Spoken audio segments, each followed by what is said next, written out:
live stream, we are going to have this categorized into three main ones. First of all, this introduction is one. I welcome you.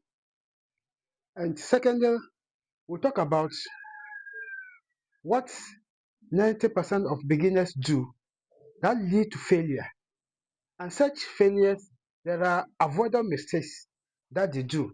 In other words, these mistakes, we can avoid them, they will be successful. And we'll also talk about the what I would do personally if I'm starting my youth fish farming business in 2026. That way, I'll blend the two. And then the last part, that is the third one. Well, thank you so much. And then we'll address your questions. I received a call from a farmer a day before yesterday. And he told me that, in fact, about this, the water in my well has dried up. And my fish are so small, but I have to get rid of them because I cannot have water to keep the production. And he told me, I remember the racks that you asked me to install.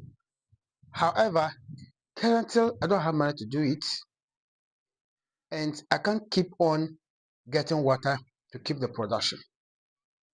But here's the case. To even get people to buy the fish at that tender age or at that smaller sizes is very difficult. What do we do? Now, in this video, I'll tell you about why 90% of fish farmers fail, especially beginners. And they fail because of avoidable mistakes. And mistake number one had to do with poor water management. In fact, when it comes to fish, water is life. You cannot keep your fish in dirty water, water that cannot survive the life of the fish and expect them to survive or to grow. Keeping your fish in poor water can harm your fish, and that can even kick you out of business because losing your fish entirely can demoralize you and you will not keep your production. So instead of keeping your fish in that dirty water, or better still, you have good water, but the water is seasonal. The best thing to do is to have proper water management, and that is why I recommend the recirculating aquaculture system. Getting back to the story of our brother, in fact, they drill a well for him at home. They promise him that the water is going to flow throughout the year. Then, during the rainy season, the well was full of water that he believed that it's going to continue that way. Then, he watched a couple of videos. He bought his own tapoli. He set up his own backyard farm with wood. It was beautiful though. And as time goes on, immediately the rain stopped coming. He noticed that the water started going down. Then he suspected that he's likely to have the well dried up. Then he invited me over. I went there, it was even in the night. I checked the farm and I recommended to him to install the recirculating aquaculture system. He asked me the cost. I told him, and then he told me that he will arrange. Unfortunately, he has not gotten the money to install the RAS, and the water has dried up. Now, he's left hopelessly. And the amount of money to use to buy water from tanker drivers and put it in the farm is not small money. He doesn't have the money. And that is mistake number one. He should have installed the flotation from onset. And that's what I will do if I'm starting fish farming recently or now. Another mistake which is killing a lot of beginners is overfeeding. In fact, a lot of beginners think that if you want your fish to grow big and fast, you need to give them more feed. To some extent, This is true, but you should be careful. Overfeeding has to do with giving the fish more than the required quantity at a time. And when they are not able to consume all the feed, the remaining feed decompose in the water, and that increases ammonia, and ammonia is toxic and can kill your fish. Of course, if you don't feed the fish to the required level 2, they will not grow well. So mistake number 1 is beginners just want to give their fish more feed for them to grow, and they end up overfeeding them, killing their fish and kicking out of business. So the best and the recommended way of feeding your fish is to use what we call the responsive feeding method, where you throw small into the pond at a time. Observe how they eat. You add them until you notice that they have slowed down in their consumption. Then you can say that they are satisfied. But the moment you come and dump the feed in the pond and you go, if they don't eat it, it becomes overfeeding, and that is very dangerous. Mistake number 3 is overstocking. In fact, people say or think that, especially beginners, the more fish you have in your pond, the more money you make. This is misconception. I said it is misconception because the dangers of overstocking is numerous. Yes, if you have more fish in the pond, you make more money. But the more fish should be stocked in a bigger pond, in a pond that can contain the number of fish that you are stocking. For instance, we usually stock 10 liters of fish, 10 liters of water to one fish to raise it to 1 kilogram. And what it means is that if a container is containing 1,000 liters of water, you are not supposed to stock more than 100 fish inside. If it is 5,000, don't stock more than 500 fish. If it is 10,000 liters, don't stock more than 1,000 fish. In fact, you either keep this proportion or you even reduce it if you want faster growth. Now, let's look at some of the dangers of overstocking. When you overstock your fish, they compete for resources such as oxygen, space, feed, and all these can lead to diseases and mortality. And with a disease outbreak, because you are overstocked them, it quickly runs through and can kill and consume them like fire in harmattan season. Now, the consequences of overstocking is dangerous. So always know how to calculate the stocking density of your pond and know the right quantity to do that. And in fact, if you're wondering how to calculate the stocking density of your pond, I have a comprehensive video where I talk about how to calculate the stocking density. Check it out in this channel. Mistake number 4 is not keeping records. In fact, record keeping, most often we overlook it as beginners, but it is very helpful, especially it's able to help you track records of your previous farm. For instance, if I have a fish farm, then I keep daily record. When I stock the fish, I record the dates, the amount of fish, that's fine. When I'm feeding them, I record the feed that I'm giving them, the quantity, the size at each time. When there's a mortality or a dead fish, when I pick it out, I record. So keeping set records, at the end of the cycle or the production, I can be able to tell how many months or duration have I raised the fish to. What size am I able to raise them to? How many bags of feed have they consumed? Daily, how quantity of feed have they consumed? And in terms of mortality, how many fish have I lost? And even the mortality we are recording, we need to record the causes, either by cannibalism or by nature.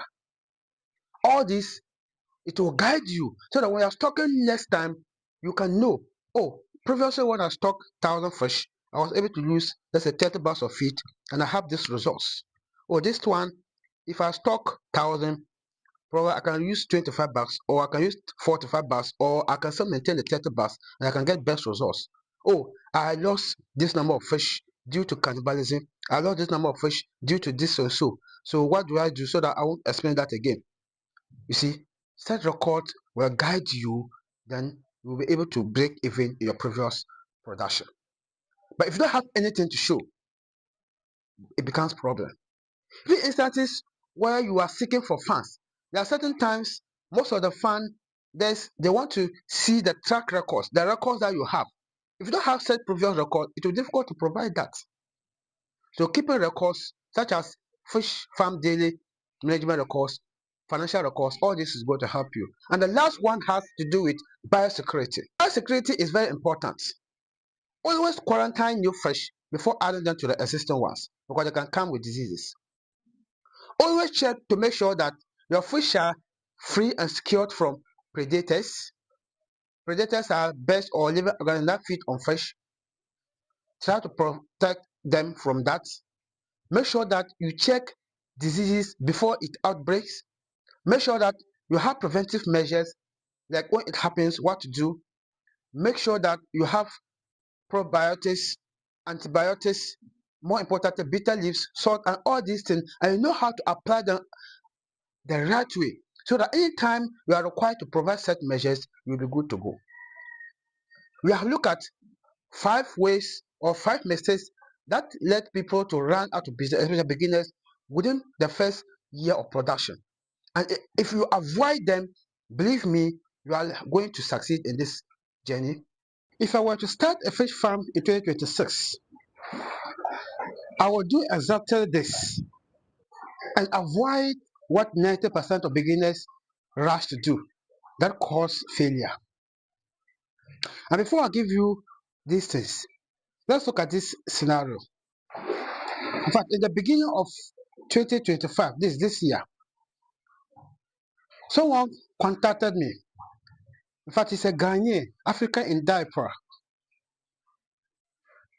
He told me how he wanted to start a fish farm in Ghana here, but he lives abroad.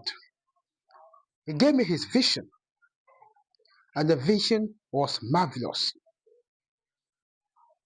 And he told me he's looking up to have about 20 ponds of tarpaulin, and each one is 18 by 18 feet. I said, that's huge. And he wanted to start catfish and tilapia. He dreamed of making his own feed, having a lot of things. And I advised him. He accepted the advice in parts, and he didn't accept other parts. And to summarize, I told him, yes, he dreamed big, he can acquire all these things, but he should start with 2 ponds or 4 ponds maximum. After starting with 4 ponds, we learn and we scale up. He listened, but he didn't accept all. So later he contacted me that someone is providing him with 14 ponds of the 18 by 18, and already he has paid for about 20,000 fingerlings catfish alone, and he's hitting the ground soon. And I told him, yes, I understand, but please start small and scale up because the cost of the feed itself is so small. And indeed, when we just calculated the feed to grow them, there were even about just few of them, few ponds. We hit over 100,000 Ghana cedis. That is 1 billion the old Ghana cedis. Now, he told me that I am making sense. So the thing is that those of us who are setting up the farms, most of us, we want our money. So if you want thousands of fish ponds, most of us will come and set it up for you and give our money and go. I said he didn't listen to some and he listened to some because he actually gave the person order. The person came and set up all the 14 ponds. But he accepted my advice by stocking only 2 ponds. And believe me, when he stocked 1,000 in each, less than a week, all of them were gone. All those fingerlings died. I wasn't there. They invited me. I went over. We checked the grounds. I will stock additional 2 ponds, 1,000 each. In fact, and they were dying masses in masses again. Later, we just were able to save some, and we even had to transport them to IBC town for them to survive. Even though later we found out what caused it. But this frustrated him, and currently the business is no more running. Even though he has the intention to bounce back. Now, this is what I was telling you. So if I was starting fresh, the first thing I'll do is that I'll start small but smart. What do I mean? Instead of putting hundreds of fish ponds, I'll put up maximum 4. Yes, maximum. So that I can learn and scale up. This will also make me to spend less. Because if you spend more, at the end of the day, you don't get it back, it discourages you. But if you spend less, even if you don't get it, you know that you have not spent a lot in it. And you are kind of motivated. The second thing I'll do is that I'll put water system first before the fish. I'll first of all work on flotation systems, aeration system, things that will make me have better water quality, and so that I will not be changing the water all the time.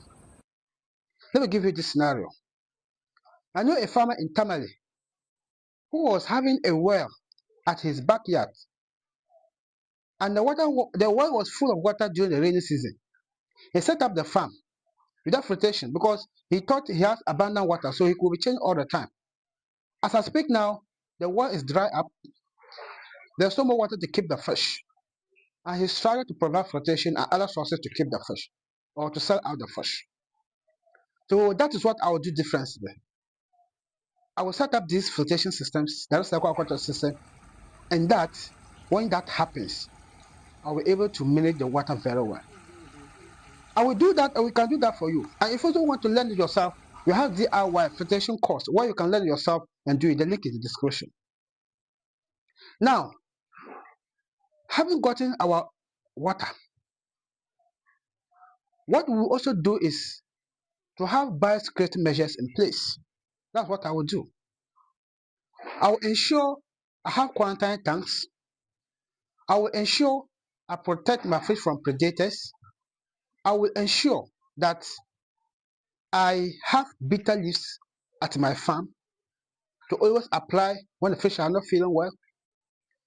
And I will ensure that I always check my fish for diseases before the disease outbreaks. What I will also do in 2026, if I'm starting, is that I will keep records of my farm. I will keep records of stocking density, mortality, feeding, and all things that I am doing daily, including financial. So at the end of the day, I should be able to tell what goes into the production, and the lessons that I learn can guide in the future production. I will do this to be sure I'm successful. If you're watching me for the first time, my name is Abdulaziz Issa. I have a bachelor degree in development education, but I'm a fish farmer and I'm a fish farmer consultant, and I provide services in fish farming. So consider subscribe to this channel because all these channels share fish farming tips based on our experience and research. I'm starting in 2026. What I'll also do is that I will stock lesser fish and get bigger fish in return. What do I mean by that?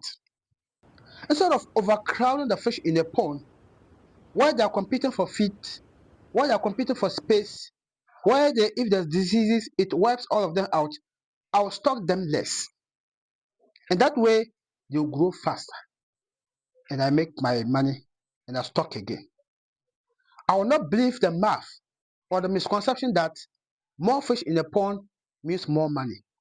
So that I stock them more and they can grow. What I also do if I'm starting 2016 is that I will focus on feed efficiency. I'll look at quality feed, not necessarily expensive feed. Feed that contains all the nutrients for the fish to grow, the protein, the carbohydrate, the fats, all these things. And I also make sure that I feed my fish consistency. And consistency has to do with feeding them at the right time every day, at specific time, and at right frequency. I'll choose morning and evening. And if I choose morning, if I'm feeding them at 8, I'll stick to 8 every day. 30 minutes late or 30 minutes fast, no problem. But I'll stick to that. Evening 5 p.m., I'll stick to that. Whatever time I choose, I'll stick to that. Because the fish, the time that you are feeding them, they get used to that time. I'll stick to that period. And that at the end of the day, I can make more money because my fish will grow faster. With all these things, if I'm starting in 2026, I will ensure I implement this. And I give this to you as advice. You can learn from them if you're a beginner, and that way when you start, you'll not have much problems. Feel free to contact us to support you set up your farm or to provide you with training. The last thing I will do if I'm starting a fish farm 2026 is that I will plan and look for a market before harvesting my fish. I will not wait till when my fish is ready to harvest. I'm not running harvest character to look for market. But day in, day out, the market challenge is increasing. Even though there's an increase in demand, but if you don't look for the market early, and when your fish is mature and ready to harvest, that is when you will not get it easy. So if I'm starting, immediately I stock my fish, I will also start marketing. And I can do that in several ways. The most common one is online. I'll just basically the pictures of the fish or the videos, send them on my status, send them on WhatsApp groups, on Facebook, and all these social media platforms, showing people how I'm doing my fish, how I'm raising the fish. I want to time for the sale, I post it, and I said my fish is now ready for market, and boom, people are ready to buy. So I will create a brand from the onset and establish the brand so much so well that I will get easy market and easy accessibility. Apart from this, I will also contact those using fish, such as restaurants, chop bars, and shops or stores that sell fish. Tell them about my fish and possibly tell them when I'll be harvesting. So that if they have interest, when I'm ready to harvest, I'll contact them and they come and buy. But I will not wait till when the fish is mature. I don't know what to do. Thank you so much. If you have watched this live stream till this time, then you are serious about your fish farming business, and I believe and trust that you are going to make it. And in fact, if you are not subscribed to this channel, please subscribe, share, comment. Let me know what you are watching for. And all these things that we have talked about the mistakes, the what to do and what not to do. Which one do you think is interesting to you? Let me know in the comment section. My name once again is Abdulaziz Isa. All you do is share fish practice based on our experience and research. Thank you so much for watching, and I'll see you in my next video.